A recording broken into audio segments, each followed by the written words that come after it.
اچھا چل رہا ہے، لیکن میں بھائی سے گزارش کروں گا ایکو ڈبل آواز تھوڑی ختم کر کے آواز تھوڑی سی کھول دیں تاکہ آسانی کے ساتھ ہر بندے کو حدیث سمجھ آ جائے۔ ماں نعت پڑھ رہی تھی، اب نعت سنیے گا۔ یہ اسپیکر پہ نعت آسان ہے، لیکن گھر میں دروازہ بند کر کے نبی کی نعت پڑھنا یہ عشق والوں کو نصیب ہوتا ہے۔ پھر اس پہ کرم کیسا ہوتا ہے۔ گھر کے اندر ماں کمرے کا دروازہ بند کر کے نبی کی نعت پڑھ رہی تھی۔ لفظ کیا تھے؟ علی محمد صلاۃ الابرار، ہمارے محمد پہ نیک لوگوں کا درود ہو۔ صلی علیہ الطیبون الاخیار، ہر نیک بندہ ہمارے محمد پہ درود پڑھتا ہے۔ اور تیسرے مصرے میں ماں سرکار کو تصور میں رکھ کے عرض کر رہی تھی قد کنت قواما بکاء بالاسحار، یا رسول اللہ یہ نیک آپ پہ درود پڑھے کیوں نہ، یہ کلمہ پڑھنے والے آپ کو یاد کرے کیوں نہ۔ ان کو نہیں پتا آپ وہ نبی ہیں جو امت کی خاطر ساری ساری رات رویا کرتے تھے، سحری کے وقت تک ان امتیوں کو یاد کرتے تھے۔ قد کنت قواما بکاء بالاسحار، سحری کے وقت تک روتے۔ یا لیت شعری والمنایا اتوار، یا رسول اللہ موت کا کوئی بھی سبب ہو سکتا ہے، میں نہیں جانتی مجھے موت کیسے آئے گی۔ آج تو اسباب بڑھ چکے ہیں، لوگ چھت سے گر کے بھی مرتے ہیں، ہارٹ اٹیک بھی ہوتا ہے، مختلف بیماریاں ہیں، مختلف طریقے ہیں، موت کسی بھی سبب سے آ سکتی ہے، نہیں جانتی مجھے موت کیسے آئے گی۔ لیکن حل یجمعنی وحبیب الدار، ماں کا عشق دیکھیے گا۔ ماں کہتی ہے یا رسول اللہ موت آ سکتی ہے، لیکن میری تمنا یہ ہے، خواہش یہ ہے کاش موت آئے، روح نکلے اور سر محبوب کے قدموں پہ پڑا ہو۔ موت مجھے اور میرے نبی کو ایک جگہ پہ جمع کر دے، یہ میری خواہش ہے، تڑپ ہے۔ یہ نعت ماں نے پڑھی، جب نعت پڑھ لی دروازے پہ کون تھا؟ حضرت عمر فاروق۔ ٹھنڈے دھیمے لہجے میں سمجھنے سمجھانے کے انداز میں حدیث عرض کر رہا ہوں۔ سیدنا عمر فاروق دروازے پہ کھڑے ہیں، آنکھوں میں آنسو جاری ہیں، سرکار کی نعت سن رہے ہیں، روتے روتے ماں کے دروازے پہ دستک دیتے ہیں۔ ماں اندر سے نعت پڑھتے پڑھتے اٹھ کے دروازے پہ آتی ہے اور اندر سے پوچھتی ہے من بالباب، کون ہے میرے دروازے پہ؟ کس نے رات کے پچھلے پہر میرے دروازے پہ دستک دی ہے؟ حضرت عمر فاروق بولتے ہیں فقال عمر بن الخطاب، کہا ماں میں امیر المومنین، وقت کا حاکم، وقت کا لیڈر عمر فاروق تمہارے دروازے پہ تمہیں ملنے کے لیے آیا ہو۔ اب غور کرنا کہ ماں کو تو مچل جانا چاہیے تھا، تڑپ جاتی کہ امیر المومنین سے لوگ وقت لینے جاتے ہیں، وقت نہیں ملتا۔ لوگ کہتے ہیں حضور گھر تشریف لائیں، 2 قدم رکھیں، جہاں آپ کے قدم پڑیں گے ہم اس جگہ کو بھی مصلی بنا لیں گے، وہاں نماز پڑھا کریں گے۔ وقت نہیں ملتا، لیکن یہاں ماں کے دروازے پہ خود آئے ہیں۔ اس کو ذرا تصور کیجئے گا، آج کسی کا تعلق ایم پی ایم این اے سے ہو، پھولے نہیں سماتا، زمین بوجھ نہیں اٹھاتی، فلاں ایم پی اے میرا جاننے والا ہے، ایم این اے سے تعلق ہے، کیا ایم پی اے، کیا ایم این اے، کیا ساری دنیا کے صدر وزراء اعظم اکٹھے کیے جائیں، حضرت عمر فاروق کے پاؤں کو لگنے والی مٹی کے برابر بھی نہیں ہو سکتے۔ وہ عمر ماں کے دروازے پہ کھڑے ہیں۔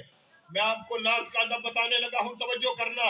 ماں دروازے پہ آ کے پوچھتی ہے من بالباب، کون ہے دروازے پہ؟ جواب ملا فقال عمر بن الخطاب، میں عمر فاروق ہوں۔ اب ماں مچلی نہیں، خوش نہیں ہوئی، بلکہ ماں کہتی ہے مالی ولی عمر فی هذه الساعہ، عمر کیا لینے آئے ہو میرے دروازے پہ؟ عمر تمہیں نہیں پتا تھا کہ میں اپنے نبی کی نعت پڑھ رہی تھی، تم نے میری نعت میں خلل ڈالا ہے، واپس چلے جاؤ اور مجھے سرکار کی نعت پڑھنے دو۔ حضرت عمر فاروق رو رہے ہیں، آنکھوں میں آنسو جاری ہے۔ کہا ماں کوئی حرج نہیں، یرحمک اللہ فلا باسا، ماں اللہ تم پہ رحم کرے، افتحی دروازہ کھولو، میں کسی دنیاوی کام کی غرض سے نہیں آیا، میں بھی تمہارے پاس اپنے محبوب کی نعت سننا چاہتا ہوں، جو پڑھی ہے دوبارہ سناؤ۔ اب ماں پھر سے پڑھتی ہے، توجہ کرنا، وہ حضرت عمر فاروق کے دور کی ماں کی پڑھی ہوئی نعت آپ تک منتقل کر رہا ہوں۔ پہلے مصرے کے اندر بھی آج آپ کا عقیدہ موجود ہے, دوسرے مصرے میں بھی موجود ہے, اور تیسرے مصرے میں ماں نے جو تصور باندھا اس تصور کے تناظر میں کچھ عرض کرنا چاہتا ہوں. ماں کیا کہتی ہے؟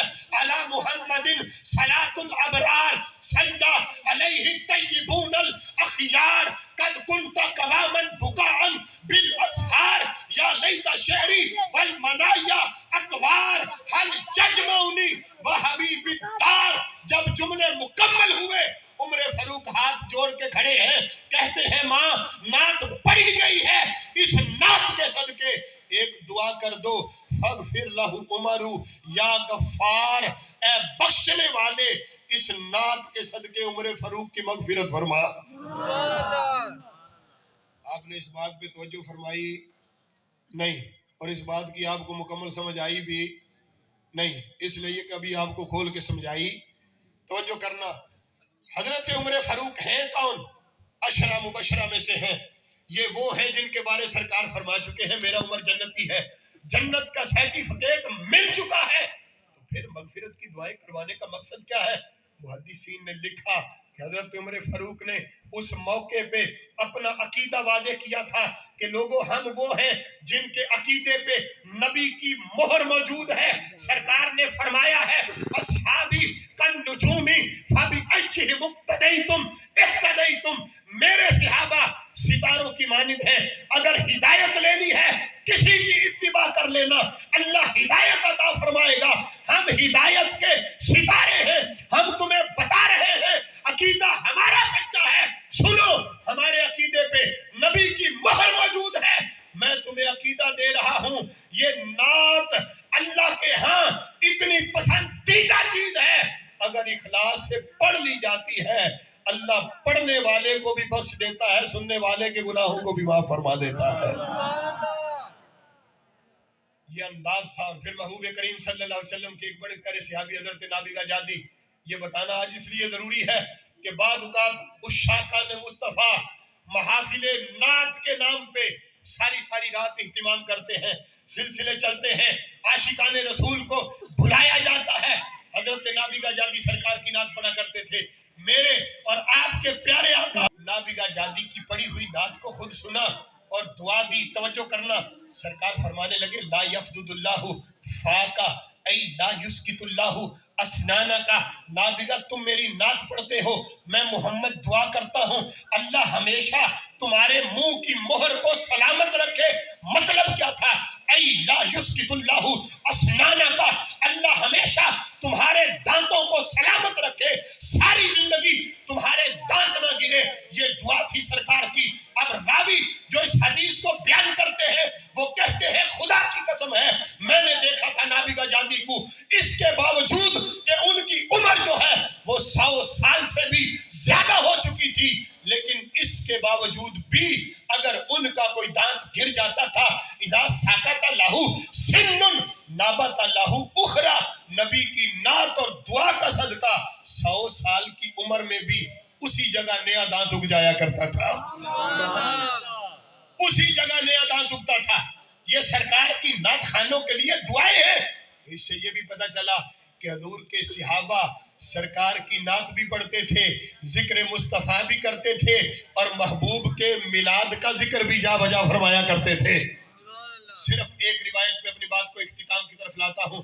آج جب یہ سوال کیا جاتا ہے کیا صحابہ کرام نے میلاد منایا تھا, کیا انہوں نے جھنڈیاں لگائی تھیں, کیا وہ اس طرح لائٹنگ کیا کرتے تھے, جب حضرت ابو بکر صدیق نے یہ کام نہیں کیے تو آپ کیوں کر رہے ہیں, عمر فاروق نے نہیں کیے تو آپ کیوں کر رہے ہیں, حضرت عثمان غنی جب جلوسوں میں شریک نہیں ہوئے تو آپ کیوں ہو رہے ہیں. معاذ اللہ, اس سے باور یہ کروایا جاتا ہے کہ شاید صحابہ کرام میلاد مصطفیٰ کی محافل نہیں کیا کرتے تھے, حالانکہ درجنوں حدیثیں کتابیں بڑی ہیں. مسلم شریف کو دیکھیے, امام مسلم نے باقاعدہ باب باندھا اجتماع کے اور اس کے فضائل محافل کے اس میں بیان کیے, اور ایک حدیث اس میں لے کے آئے. سیدھے سادے انداز میں عرض کرتا ہوں کہتے ہیں کچھ لوگ صحابہ کرام میں سے بیٹھے ہوئے تھے, ذکر کر رہے تھے, مجلس کو سجا کے محفل بنا کے اجتماع کی صورت میں سرکار تشریف لائے. حضور نے فرمایا ما اجلسکم, میرے صحابہ بتاؤ تم بیٹھے کیوں ہو, مقصد کیا ہے, کس چیز نے بٹھایا ہے, محفل سجانے کی وجہ کیا ہے, سبب کیا ہے؟ تو صحابہ نے دو مقصد بیان کیے. کہا پہلے نمبر پہ یا رسول اللہ ہم اس لیے بیٹھے ہیں, نحن نذکر اللہ, ہم بیٹھ کے اپنے